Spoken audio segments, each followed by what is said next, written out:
that's where the enemy's just like, okay, babes, I got you now. You're in the corner now, you know?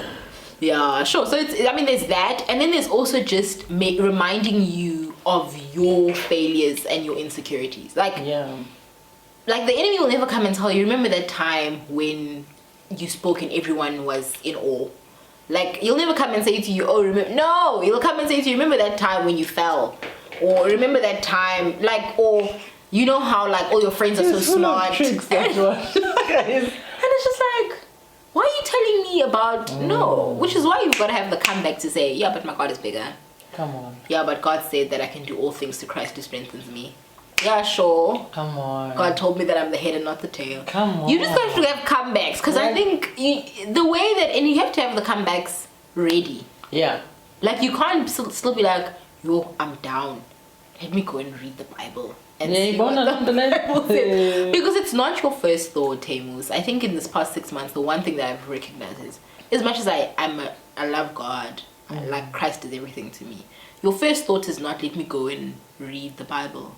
Yeah. Your first thought is, oh my word, life sucks. Hi guys, welcome to my channel, All Things Most Fabulous. My name is Musa Jakuja and welcome to the Youth Month Takeover. We are encouraging youth this month. It is the month of June 2021 and right next to me, I'm so excited. We got a special lady. Her name is Samke.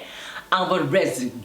Gentle doctor, darling. She's a doctor, but let me say thank you very much to all the subscribers. Thank you very much for subscribing to this channel, and if you're new, welcome.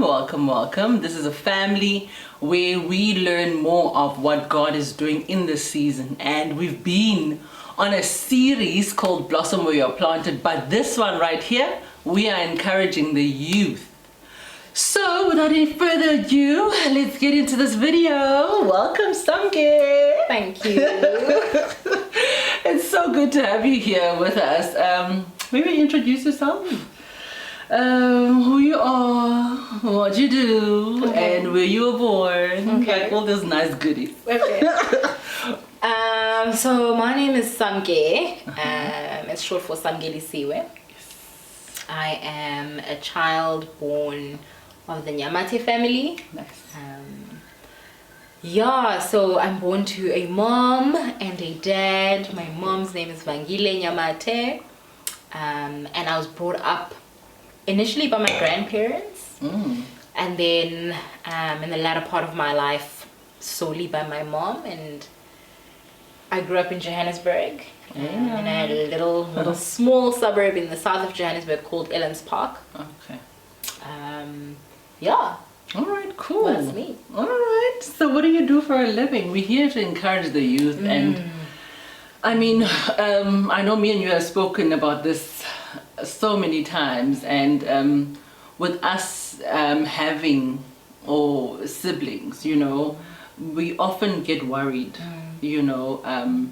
And just basically we're here to encourage. So take us through your journey of becoming a doctor, maybe like where it all started, tertiary, how was that? Any encouragement that side?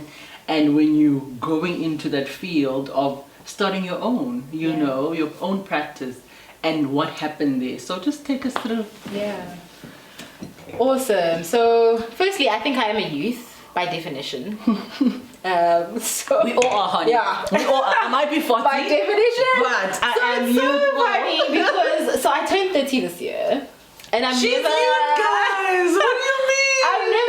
I've never wanted to care about age. I've always just been like, So even when somebody asks me, I'm like, oh, I'm 29. Oh, I'm 28. Like, where am I? Where am I? So, but this year specifically, I've really thought about it. I've really thought about it. Because, you know, we all have those dreams like, by the time I'm 30, I want to do this, I want to have this, I want to do that. And it suddenly dawns on you that, okay, this is the that's the year. And you look back.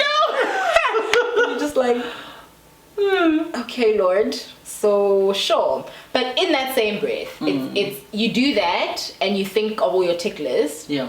But if you're sensible enough, you also do that and think about where God has brought you to. Come on. And it actually, you're actually more in awe of what God has done in your life than what you want thought. to. Yeah. Because I would have never achieved what I am or where I am if I wasn't going according to God's plan. I think I would have probably been like, yeah, I got my Porsche, I've got my 5-bedroom house. Yeah. I've traveled to every country that I've ever wanted to travel to. I'm married, I'm settled. I'm married, I've got 3 kids. You know, like I would have gotten that. I think if you work hard enough you can. But it doesn't necessarily take you along the path of where God wants you to go. Yeah. So I am a medical doctor. Often I'm asked if I always wanted to be one. Okay. I was actually going to ask you exactly that. Have you always wanted to be a doctor? No. You said, No. gosh. Really? No. What did you want to be? I don't know. I think, you know, if I'm honest and if I remember correctly, I always used to say I want to help people. I wanna be a vessel for people to find some form of hope in the world. Okay. Obviously, I've refined it now that I'm older. I made it sound like when I was younger, I just used to say I just want to help people. That's all I want to do. Okay. And it could have been anything. I literally could have been anything. It just so happened that I was very smart. Okay. So. Well, you still are, but not was. You still are. She is. Sometimes. Very smart. Sometimes. What do you mean sometimes? Thanks. Do you know how much I learned from this lady? As young as she is. Yeah, hectic. Yeah, so I did well in school. I was a bookworm, a nerd, like definitely. From the time I was really small, I had an intense like thirst for knowledge. I wanted to just know stuff, even if it wasn't like homework or whatever. I would just be like, oh, I want to read this, or I want to do that. Wow. So give us a recipe on that. So I think I mean, but I think it's also part of my testimony, because when you're the type of person who just gets it, like it gets done, and like you go to school and it's effortless, and like everyone around you is like, oh my word, you got A's, and then you're like, yeah. It's like a normal thing. You know, like I did the work, and then I got the A. Like it's not like, I think there's a combination. So I was smart, but I also worked. I worked really hard. Yeah. I was quite diligent in my books, you know, that was what mattered to me. So I went to a very lovely primary school, and I loved school. Then I went to a high school that I hated. What happened? Oh no, it was so bad. Like I think till this day my mom and I don't see eye to eye on that one. Really? Yeah, so my mom she has this idea that you need to like blossom where you're planted. That's my mom's life. She's just like, I love you, mommy. You'll be fine. Like go there, you'll be fine. That was her idea. So I went to this high school. It was like a normal public school. We never went to private schooling. My mom was a firm believer in public schooling. Until my brother came along. Funny enough, it's all of us public school. Except my brother. The rest of us public. My brother, no, he's special. He's got he needs harnessing. Always like, I've got a younger brother too, and I'm telling you, it's like an egg. Like everywhere. And it was like interesting. So I went to a high school that I really didn't love, because I didn't think it challenged me. But I found little gems, like great teachers who would be like, I see a gift in you, you're really good, like make sure you don't fall. Like don't think of yourself as not going to make it because you didn't go to the place that you thought you needed to go to. Change your mindset. Your mindset. Like think very differently about where you are versus where you want to be. So I mean, I could name them, but I'm sure they know. They're the people that I always say that I'm very grateful that you harnessed those little things that you saw in me, and you nurtured them, and you. Did you recognize this now, or did you recognize this when you were in high school? Because many of us, we know those teachers, but the thing is, it's hard for us to get a hold of them on Facebook and whatever. So. Did you know that back in the day where you can be able to acknowledge them? Yeah. Or it's something that you just thought about like recently, and you're like, maybe I need to get a hold of Miss Halsby. Yeah. I know Miss Halsby. Yeah. Your girl. Me. Yeah, she's my girl. Okay. I think there are a few who definitely knew. And they knew it because didn't necessarily think I had a knack for certain things. So I knew I didn't have a knack for science. Funny, I'm a scientist, but I didn't have a knack for it. It was one of those things where I had to really work. Sure. And so whenever people would be like, oh, but like you've got physics and science down, I'd be like, dude, no. I'd be like, no, I struggle. I struggle quite a lot. And it would irritate me because, you know, you're not used to struggling with stuff, and then you progress and you start to struggle. And I mean, it'll take you through. It's so refining. It'll take you through even like my humbling moments in university, because university will humble you. You are here. Be humbled. Sure. So yeah, so then so I mean, my science teacher definitely put in extra, and she definitely made me believe that I could, and I don't think I recognized it until when I was like struggling in varsity, and I thought, I got through this because I had somebody who was backing me, and now that I don't have somebody who's backing me, I'm doing it alone. But what are the principles that I learned? What are the principles? Because there's things that you've got to go back to, which you take for granted if you don't sit and reflect on them. Sit and reflect on what did she teach you about certain things that. Are you sure you're 30, girl? Ah, girl.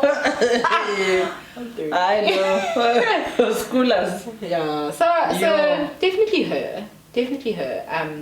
The others, they know, because I mean Facebook, because I've seen them in like passing since I mean, I moved to Cape Town immediately after high school, so I didn't. So obviously the contact. But but they know.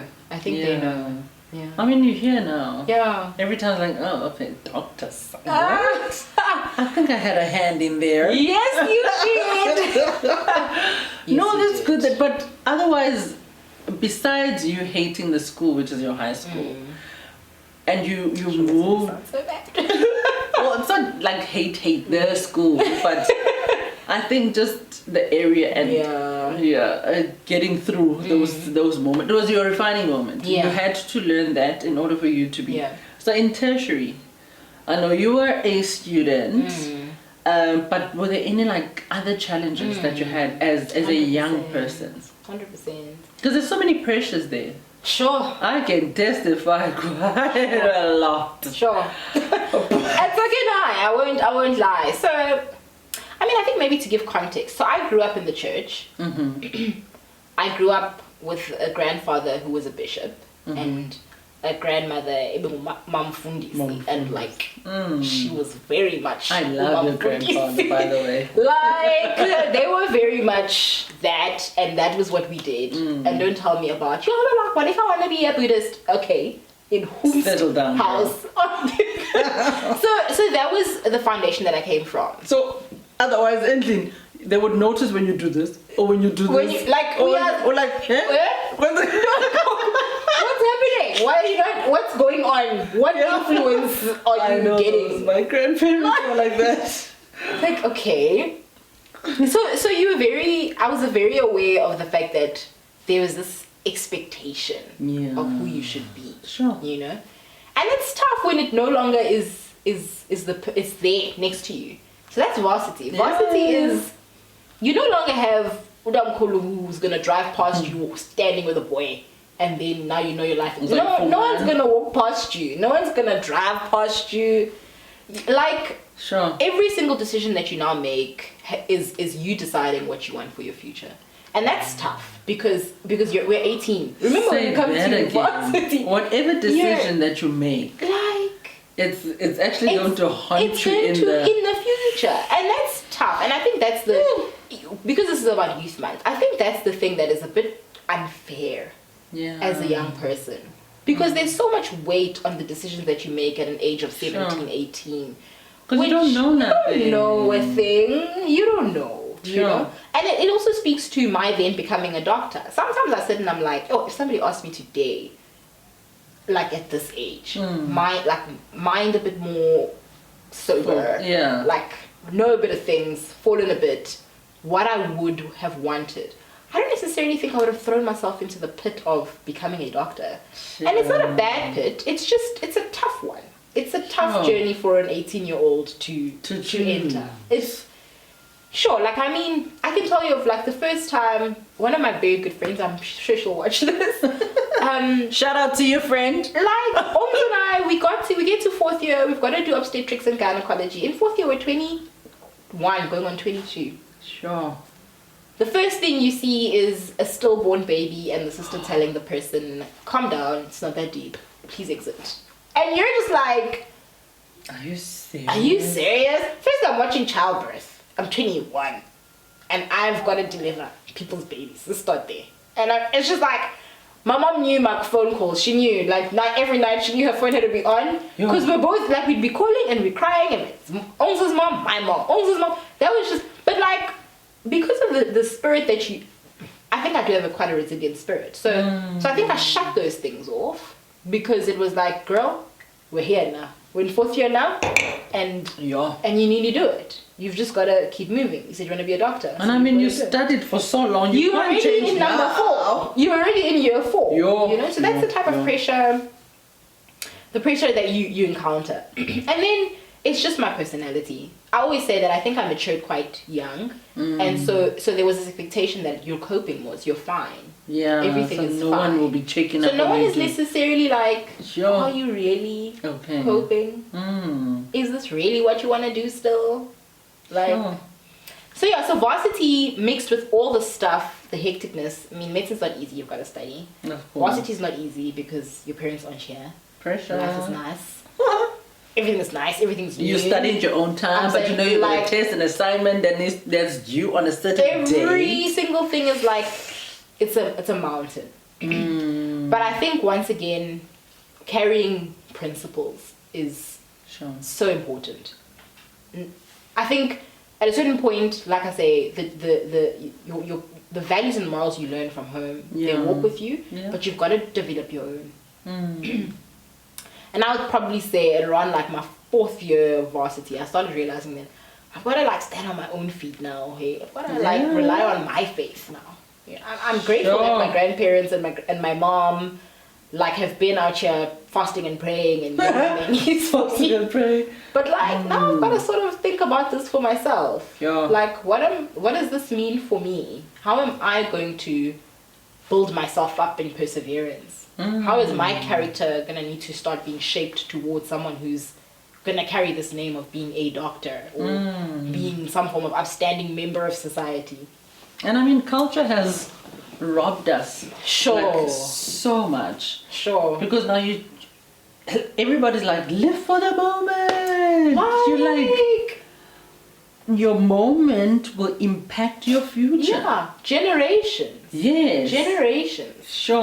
Something that one of my bishops said this past weekend, which I thought was quite insane. I mean, I don't have kids, but I thought it was actually quite insane how he spoke about how like different parts of the Bible they talk about how decisions you make now impact generations to come in your own lineage, and how sometimes you find in some households, if there's a doctor mom, there becomes a doctor daughter and a doctor granddaughter. And it might not be just that there was pressure. But sometimes there's a mandate for your family, and you've got to pick up parts of that mandate, and you won't have gotten those things if you didn't start something, you know. So I think that's quite hectic, because I think another big pressure, and sorry mom, but another huge pressure is I have an amazing mom. Like my mom does like a million things, and she's a million things to a million people. So you sort of also like, I can't disappoint my family. So there's a lot. I think that the bottom line is that there's a lot of pressure for a young person. And if you don't take the time to sit back and reflect on what does this mean for my life, you find yourself somewhere along where I fast forward 2 years later, I've now graduated. I earn my own money. A lot of money. It's nice. I have my own apartment. I can buy my own car. And then you start realizing that, okay, I've still built those principles and they're there. But suddenly things start to unravel a little bit, because life does go that way sometimes.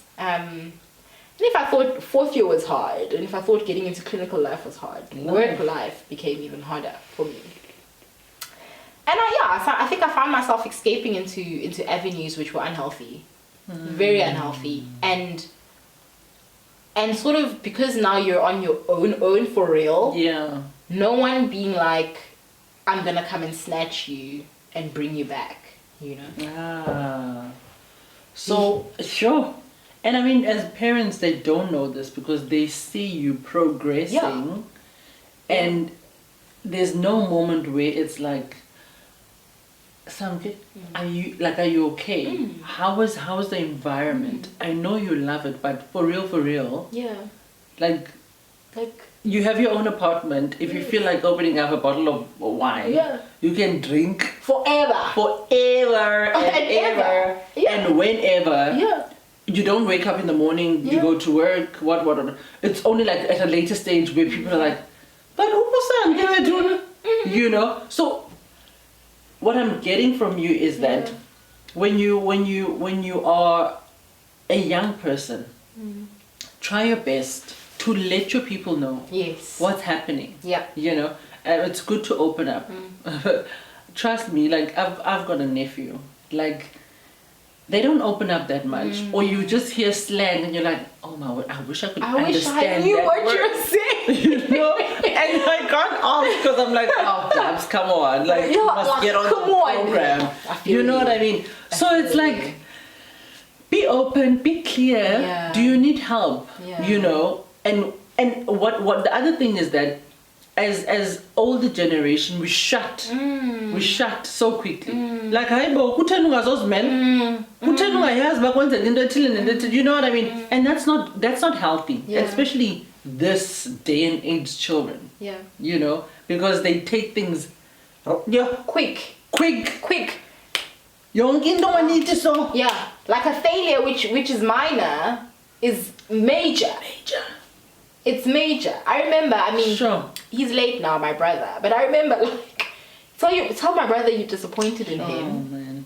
He would cry. Like, he would literally, my mom and I always laugh at this one picture where he sent us a video of him crying.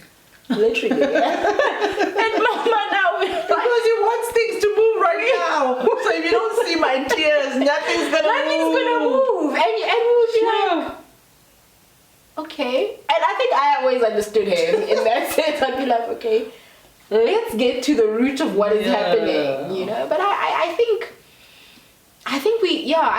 we really do need to talk to young people about opening up. Because I do recognize that time in my life, and I would have thought that I was quite older, and I think your parents and your friends and the people who've brought you, like, who are around you, do generally think, oh, you're older now, so you're fine. But I think, and then it will also introduce just the concept of mental health. Mental health is things that come back. So had I didn't deal with some of the things that I was dealing with at that point at the age of 24. I hadn't dealt with them, and so now here they are, and they're compounded by other things, by death all around you, by hours that are inhumane. It's so many things that are now here. And I've got to somehow swim. I have the tools, but I'm not managing with the tools, you know? But the thing is, you can, I'm just having a picture, you can have the tools, but sometimes if your hands are not strong enough to pick up those tools, it's difficult. So sometimes, like, okay, from my side, or anyone that's watching, could be your mom, your grandfather, whatever, what would Usamke love to happen at this point in time?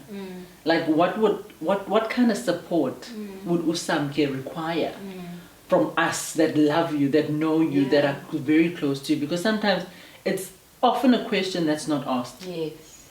Or if it's asked in a manner that, I'm asking the question, but don't say you want something because I don't have capacity. You know what I mean? But genuinely, as Usamke about to hit this so-called big age, you know, and you've achieved so much. Yeah. What is it that Usam would love is support on? Yeah. You know? So I think right now I've gotten so much better at saying exactly what it is that I need right now. Good. You know? And that's, like I'm saying, it's a journey of many things. It's a journey of recognizing the battles that I'd not like fought. I hadn't actually fought like insecurities. Yeah.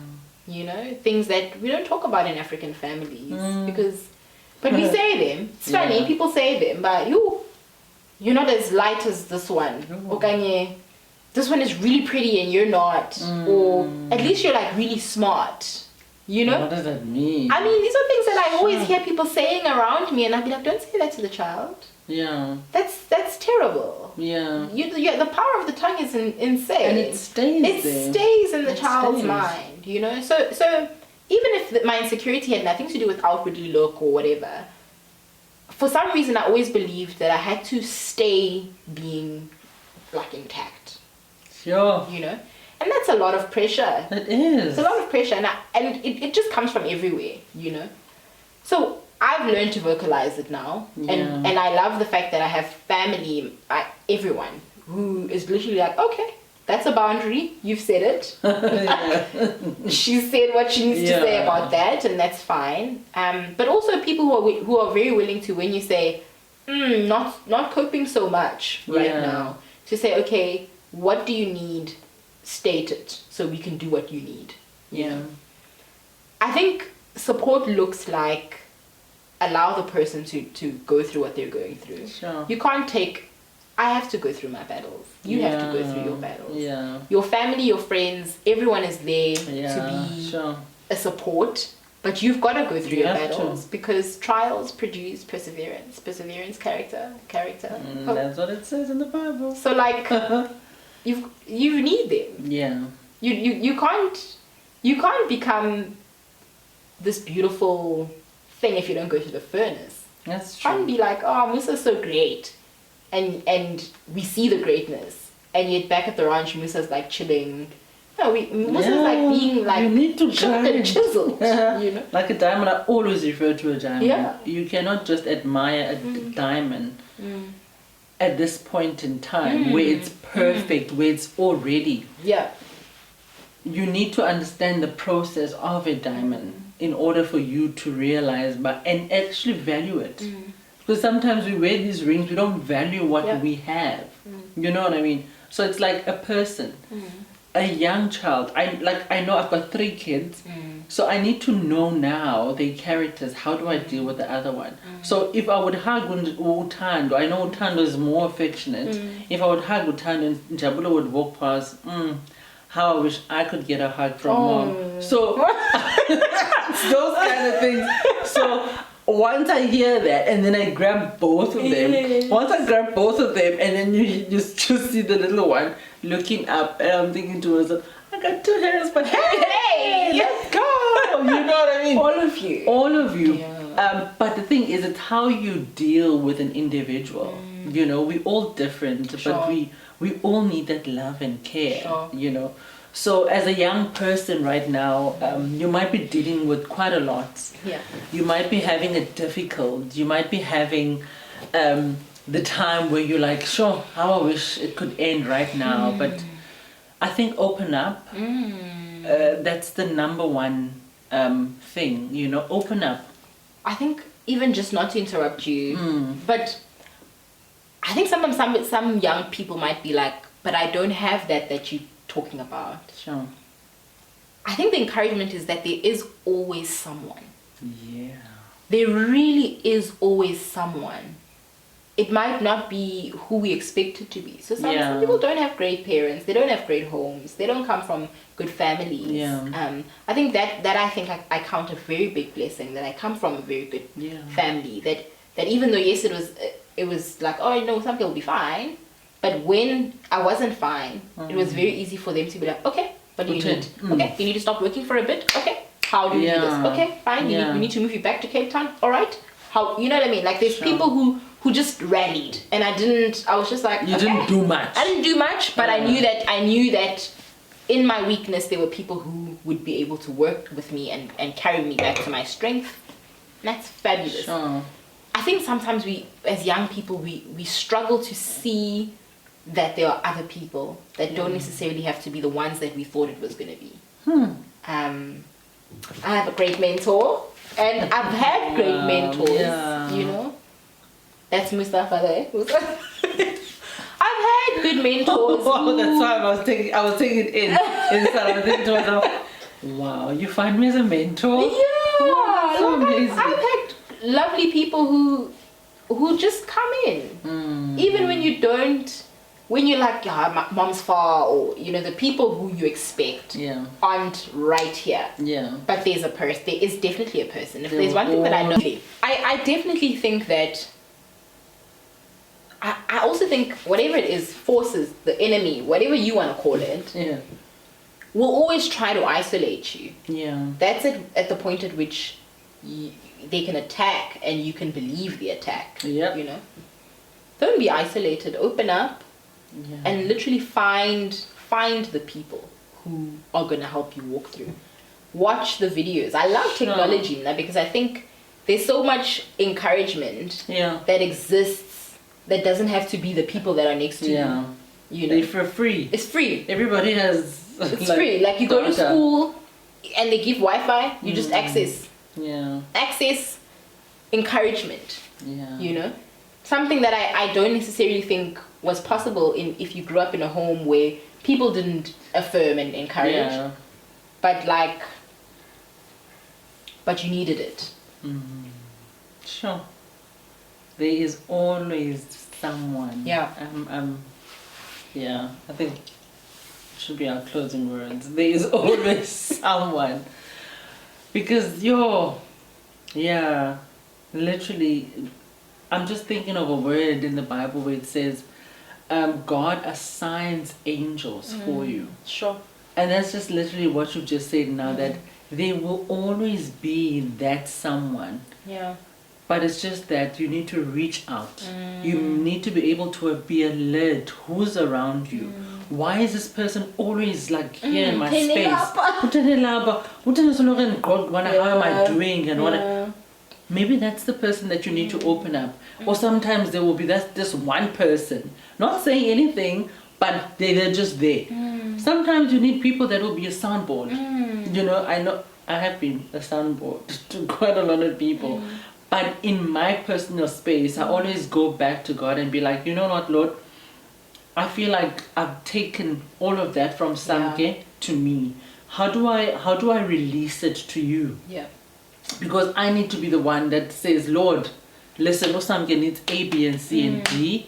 Like, I know I cannot provide for her right now, but help me to be what she needs at this point in time. You know what I mean? So I love what you've just brought through, that there will always be someone. We just need to look, you know? Yeah. To look. But I think that we should close it off here. Yeah. I just absolutely love this conversation. And your last and final words to encourage young people. Yeah. I know we've spoken quite a lot, and people can grab whatever they can grab from this conversation. But what will be your closing words? Sure. It's so hectic because I think there's a lot. You know my heart for young people and how I just have a heart for young people. Yeah. But I think my closing words would probably be that it really does get better. Yeah. It does get better, and you learn yourself. You learn to be at home in who you are. You learn to become at home in who you are. Yeah. Sure. And that might not seem so. Yeah. When you're 21, when you're 19, when you're 27, it might not seem so. I think there's this idea that there's a limit, there's an age at which you get clarity. Where your senses will come. Come on, now I'm an adult now. Yeah. No. It's a journey. But you definitely start to be more comfortable, and the mistakes become like, okay, I made that mistake. Yeah. I did it. But failing forward, it's a thing that we always say. Yeah. Fail forward. Like, fail forward. It's okay. It's all right. You know, you started something. It was a bit tough in the beginning. It's okay. Yeah. Like, keep going. Don't be scared to fail forward. Don't be scared at all. At all. Just bear in mind that there's a bigger picture. There's a bigger picture. It's not just what is in front of you and you're like, oh, okay, it's over. It's over. There's always a bigger picture. Samkis, thank you, my honey. Yay. For bracing us with these beautiful brains and this beauty. And just, you know, being willing to come here and share your views and what keeps you going, you know. I hope someone out there has had to grab something for themselves, because we might be doing all these videos. It's not for views, for subscription, for all of these kind of things. I was thinking about it when I was driving here, and I was like, you know what, Lord, I thank you that I can be a vessel in what you are doing. I might not know the bigger picture like we've just spoken now, but you do. So he has a helicopter view, like he knows the end from the beginning. He has created each and every one of us. So it's up to really us. I think that's the spoiler, is the fact that God gives us the, what's the word? God gives us the ability to make choices. Yes. I'm like, I think that's one of the questions when I get to heaven, like, why did you make us have choices? Yes, like, why don't you just say? And say in a loud voice, do this, or do this, or, you know, send the Holy Spirit. If the Holy Spirit is here, let my hair move. If the Holy Spirit is here, like, let things, you know what I mean? Because sometimes you want to get into this Christian life, but then again you're here and it is big, the things that happen here, and you feel lost while you are in Christianity. I think that's the other thing we need to tap into, because remember our conversation. I'm not gonna get there now, but yeah, just tapping into people around you and what makes you happy. Yeah. If nothing makes you happy, continue searching. It's you haven't reached the end goal by you failing. Yeah. And I mean, we're not highlighting just people that fail, but we are highlighting people that think, but they haven't reached this age, but they haven't reached a certain level, and well, that will result in their failure. But it's not the end of the world. Just breathe, take it all in, and try to find a solution. You know, try to find a solution. If you can't, there'll always be someone. That's what Dr. Samkelisiwe has said, honey. Anyway, guys, thank you very much for watching this video. I hope it encourages someone. We love you very much. And yeah, join us again for another video. Peace out.